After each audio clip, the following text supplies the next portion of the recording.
2024 లేదా 25లో డిగ్రీ లేదా బీటెక్ చదివారా? సాఫ్ట్‌వేర్ జాబ్ కోసం ఎదురు చూస్తున్నారా? అయితే కోడ్ జ్ఞాన్ 100 డేస్ కోర్సులో చేరండి. జాబ్ సాధించండి. నమస్కారం హిమిందు గారు.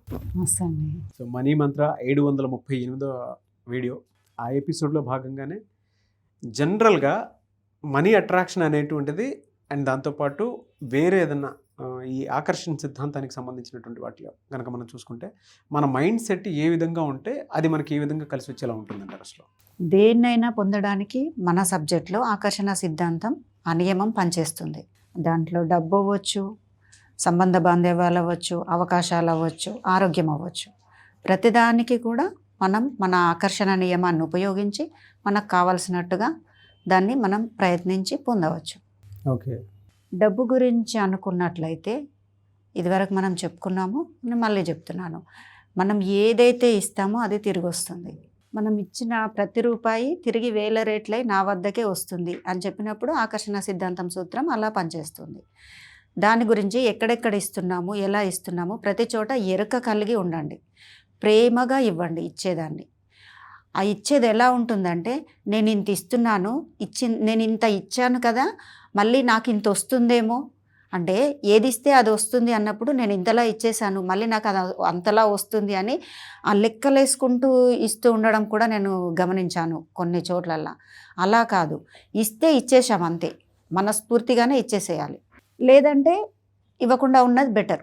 కానీ అట్లా ఇచ్చిన దాని గురించి నేను ఇంత ఇచ్చాను, నాకు ఇంత వస్తుంది అని లెక్కలేయడం తప్పు. అలా చేయకూడదు. అట్లా కనుక మనం ఇస్తూ పోయినట్లయితే మనం డబ్బును ఆకర్షించుకోవచ్చు. ఉదయం నుంచి రాత్రి వరకు మనం ఎక్కడెక్కడ ఎన్ని చోట్ల డబ్బులు ఖర్చు చేసినా కూడా ప్రతి చోట గుర్తుపెట్టుకొని చెప్పాల్సిన అఫర్మేషన్లోని భాగం ఒక మాట ఏంటంటే, నేను ఇచ్చిన ప్రతి రూపాయి, నేను ఖర్చు చేసిన ప్రతి రూపాయి 1000 రేట్లుగా తిరిగి మళ్ళీ నా వద్దకే చేరుతుంది అని చెప్తూ ఖర్చు చేయాలి. ఆ ఖర్చు చేస్తున్న ప్రతిదాన్ని కూడా అది ఇంత అమౌంట్ ఉంది, ఇంత ఉంది, అబ్బా ఇలా ఇచ్చేస్తున్నాను అనే భావన ఉండకూడదు. ఎంత పెద్ద మొత్తంలో ఇస్తున్నప్పుడు అంత పెద్ద మొత్తం నాకు వస్తుందన్న భావన, ఆ ఫీల్తో ఇవ్వాలి. అంటే సపోజ్ మన ఇంట్లోకి ఒక కరెంటు బిల్లు వచ్చింది, ఇంకేదో బిల్లు వచ్చింది, కట్టాల్సిన బిల్లులు ఏవైతే ఉంటాయో వాటి గురించి ఈ నెల ఇంత అయిపోయిందా, ఇంతలా వచ్చేసిందా అనే ఉద్దేశంతో ఉంటారు. నేనేమంటానంటే, మీకు కొంతవరకు అది ఒక 5000 వరకు వచ్చింది అనుకోండి, చక్కగా మీకోసం అంటూ ఒక చీటీ రాసేసుకొని దానిపైన ఇంకో 0 చేర్చేయండి.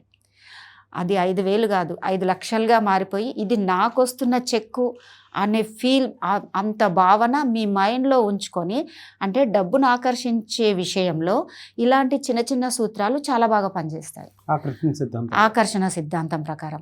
దానికి ఇంకో 0 యాడ్ చేసుకొని ఆ 7 లక్షలు లేదా 5 లక్షలు నేను ఆకర్షిస్తున్నాను, త్వరలో నాకు రాబోతున్న బ్యాంక్ చెక్ ఇది అని ఇలాంటి భావనను కలిగి ఉండాలి. అది ఒక కరెంటు బిల్లే అవ్వచ్చు, ఇంటి బిల్లే అవ్వచ్చు, ఇంకొక ఫీజులు చెల్లించడమే కావచ్చు. ఇలా చేస్తున్నప్పుడు కనుక అట్లా మనం అనుకుంటూ పూర్తి భావనని, అంటే మనము ఇవ్వగలిగే స్థితిలో ఉన్నాము, ఇంత చెక్కును స్వీకరించడానికి రెడీగా ఉన్నాము అని విశ్వానికి వెల్లడి చేయడం, తెలియజేయడం. అంత మనస్ఫూర్తిగా మీరు ఓకే, విశ్వం నమ్ముతుంది, ఎంత బిల్ అయినా వీళ్ళు కట్టగలరు, ఎంత అమౌంట్నైనా హ్యాండిల్ చేయగలరు. అంటే మీరు ఆ నమ్మకాన్ని విశ్వానికి కలిగించాలి. ఎంతైనా నేను హ్యాండిల్ చేయగలను అంటే మీరు కోరుకుంటున్నారు సరే, కానీ వచ్చిన దాన్ని మీరు ఎంతవరకు హ్యాండిల్ చేస్తున్నారు అనేది కూడా చూపించాలి కదా. చాలా ఈజీగా నవ్వుతూ హ్యాపీగా నేను ఖర్చు చేయగలను అని అనుకున్నప్పుడు మనం కోరుకున్న ఎంత డబ్బు అయినా కూడా ఆకర్షించడం జరుగుతుంది. ఆకర్షణ సిద్ధాంతం డబ్బు గురించి ఇలా పనిచేస్తుంది, ప్రయత్నించవచ్చు.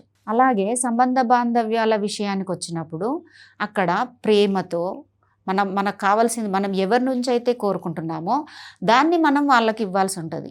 దాని రెస్పెక్ట్, బాధ్యత, ప్రేమ, వాళ్ళకు మనం ఏది మనం వాళ్ళ నుంచి కోరుకుంటున్నామో అది వాళ్ళకు ఇవ్వాల్సి ఉంటుంది.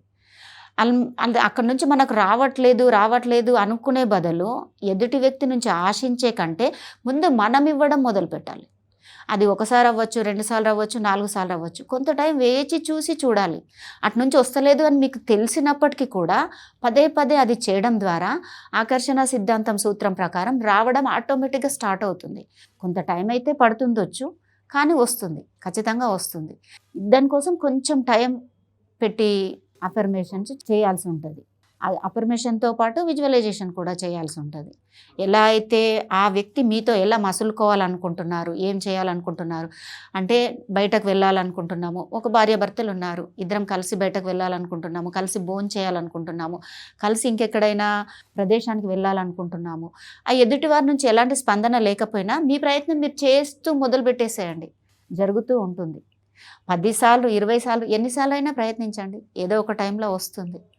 అలా చేసినప్పుడు సంబంధ బాంధవ్యాలను, అది తోబుట్టువులు అవ్వచ్చు, ఫ్రెండ్షిప్ అవ్వచ్చు, అది ఎక్కడైనా ఇది నాకు దక్కడం లేదు, నాకు కావాలనిపిస్తుంది, వాళ్ళ మీద నేను ప్రేమగా ఉన్నాను, అక్కడి నుంచి నాకు రావట్లేదు అనుకున్నప్పుడు ముందుగా మీరే ఒక అడుగు ముందుకేసి ప్రయత్నించవచ్చు. అట్లా చేసినప్పుడు అక్కడ నుంచి కదలిక స్టార్ట్ అవుతుంది. ఖచ్చితంగా మంచి రిలేషన్స్ అనేది స్టార్ట్ అవుతుంది, అది జరుగుతుంది కూడా. అలాగే అవకాశాల కోసం అనుకున్నప్పుడు ఒకే అవకాశం కనుక ఒక జాబ్ గురించి కానీ ఒక అవకాశం ఉంది, దాని గురించి 2 వ్యక్తులు ఉన్నారు, దాని రిజల్ట్ రేపు చెప్పాల్సి ఉంది. అప్పుడు ఏమవుతుంది అంటే ఆ 2 వ్యక్తులు కూడా ఆ అవకాశం గురించి అది నాకే వస్తే బాగుండు అనేది ప్రతి మనిషికి అలాంటి ఆలోచన ఎలాగో ఉంటుంది.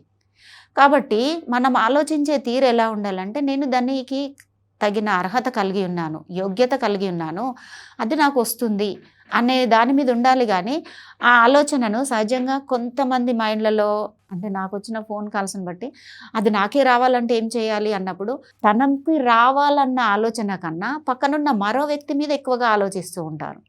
తన ఏ పాయింట్లోనైనా నాకన్నా కాస్త ఎక్కువగా ఉన్నాడా, అది అతనికి వెళ్ళే అవకాశం ఉందా, దీనివల్ల మీ గురించిన ఆలోచన పక్కన పెట్టేసి అస్తమానం అతని ఫోటో అంటే ఆ ఫ్రేమ్ ఆ వ్యక్తి గురించి ఆలోచిస్తూ ఆ చిత్రాన్ని చూస్తూ మీ అఫర్మేషన్ తన మీద పెట్టేస్తున్నారు. అది సరి అయిన పద్ధతి కాదు. మీరు ఎంతవరకు ఉన్నారా, అతనికంటే తక్కువ ఉన్నారా ఎక్కువ ఉన్నారా అది అనవసరం. నేను ఈ అవకాశానికి అర్హునై ఉన్నాను, నాకు అది పొందుతున్నాను, నా అవకాశం నాకే వచ్చింది, ఆ సక్సెస్లో నేనే గెలుస్తాను, మీరు కోరుకున్న ఏ సీట్ అయితే ఉందో ఆ జాబ్లో అవ్వచ్చు, ఇంకొకటైనా అవ్వచ్చు, దానికోసం నేను అర్హత కలిగి ఉన్నాను, నాకు అది వస్తుంది అని పూర్తిగా నమ్మండి. అంటే ఈ స్వేచ్ఛ అనేది ఆకర్షణ సిద్ధాంతం సూత్రం ప్రకారం స్వేచ్ఛ మీ పట్ల మీకు ఎలాగైతే పనిచేస్తుందో ఆ ఇతరులు ప్రతి ఒక్కరి పట్ల వాళ్ళకి అది ఉంటుంది. మీరేం చేస్తున్నారంటే అతని గురించి ఆలోచించడం ద్వారా ఆకర్షణ సూత్రము ఆ విధానము అతనిది మీరు తీసేసుకుంటున్నారు. అంటే మీకు వచ్చేదాన్ని వదిలిపెట్టి అతని గురించి ఆలోచించడం ద్వారా దాన్ని భంగపరుస్తున్నారు. దాని ద్వారా ఇక్కడ జరిగేది ఏంటంటే మీకు రావాల్సిన ఆకర్షణను పోగొట్టుకున్న వాళ్ళు అవుతారు. అంటే అక్కడి నుంచి అక్కడ పనిచేస్తుంది, ఇక్కడ పనిచేస్తుంది సేమే కాబట్టి దాని గురించి మీరు అతిగా ఆలోచించవద్దు. దాన్ని అతనికి పోయి నాకు వస్తే బాగుండు అనే ఆలోచన ఏమవుతుందంటే మీ సేమ్గా పనిచేస్తుంది కాబట్టి మీకు రావాల్సిన దాన్ని అడ్డుకున్న వాళ్ళు అవుతారు. కాబట్టి అభినందనపూర్వకంగా దీన్నే ఓకే ఎలా జరిగితే అలా జరుగుతుంది, నాకు రావాలన్న కోరిక నాకుంది అనేది మీ గురించి మీరే ఆలోచిస్తూ వెళ్ళినప్పుడు మాత్రం దానికి నిజంగా మీరు అర్హులైనప్పుడు, పాజిటివ్గా ఉన్నప్పుడు, పాజిటివ్గా కోరుకున్నప్పుడు ఖచ్చితంగా అది మీకే వస్తుంది. అలాగే ఆరోగ్యం విషయానికి వచ్చినప్పుడు కూడా నేను సంపూర్ణ ఆరోగ్యంగా ఉన్నాను, చిన్న చిన్న ఇబ్బందులకైనా దేనికైనా మీకు ఎక్కడైతే మీ శరీరంలో ఒక పార్ట్ మీకు ఇబ్బంది పెడుతున్నట్లు ఉందనుకోండి, అది కాలు చెయ్యి మరొకటి ఏదైనా ఒక్కొక్క వ్యక్తికి ఏదైనా ఉండొచ్చు, అంటే వాళ్ళ స్థితులను బట్టి అప్పుడు ఆ అవయవాలను గురించి నేను సంపూర్ణ ఆరోగ్యంగా ఉన్నాను అని చెప్పడంతో పాటు మీకు ఏ ప్రాంతంలో ఆ ఇబ్బంది ఎక్కడ జరుగుతుందో ఆ అవయవంతో స్పష్టంగా మాట్లాడవచ్చు. ప్రశాంతంగా మీ రూమ్లో మీరు కూర్చొని అది మీ కాలు అవ్వచ్చు, చెయ్యొచ్చు, మోకాలు అవ్వచ్చు, చెయ్యవచ్చు, దాని మీద నెమ్మదిగా మర్దన చేస్తూ ఊరికే ఏమీ అక్కర్లేదు.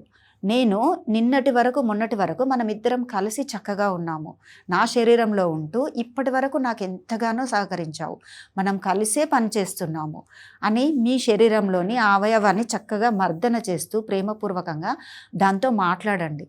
అది వింటుందా అంటే ఖచ్చితంగా వింటుంది. మన శరీరంలోని ప్రతి అణువణువు కణం మనం ఏది చెప్తే అది ఖచ్చితంగా వింటుంది. ఆరోగ్యంలో మనం డాక్టర్ దగ్గరికి వెళ్ళి మందులు ఏదైతే తెచ్చుకొని వాటిని ఉపయోగిస్తున్నామో ఆ టాబ్లెట్ ఎంతవరకు పనిచేస్తుంది అంటే అది తక్కువే. కానీ మన లోపల మనతో మనం మాట్లాడుకొని మన అవయవాలతో మాట్లాడుకున్నప్పుడు అది తొందరగా క్యూర్ అవ్వడం అనేది స్టార్ట్ అయిపోతుంది. అంటే ఒక విషయం చెప్పాలంటే, మనం సపోజ్ నడుస్తూ ఉన్నాం అనుకోండి, చిన్నగా మన కాలుకి ఏదో దెబ్బ తగిలింది. దెబ్బ అవును. తగిలింది అని మనకు మన మెదడుకి ఆ సంకేతం అంది, దెబ్బ తగిలింది అని మనం తెలుసుకొని మనము వంగి దాన్ని చూసుకునే అంత సమయంలో ఆల్రెడీ ఎంత టైం అయితే పడుతుంది అంటే, ముందు మన మెదడుకి ఆ సంకేతం అంది చూసుకునే టైంలో ఆ లోపలే ఆల్రెడీ మన శరీర నిర్మాణము, మన కణాలు దాన్ని పునర్నిర్మాణం చేసుకోవడం స్టార్ట్ చేసేస్తాయి ఆల్రెడీ.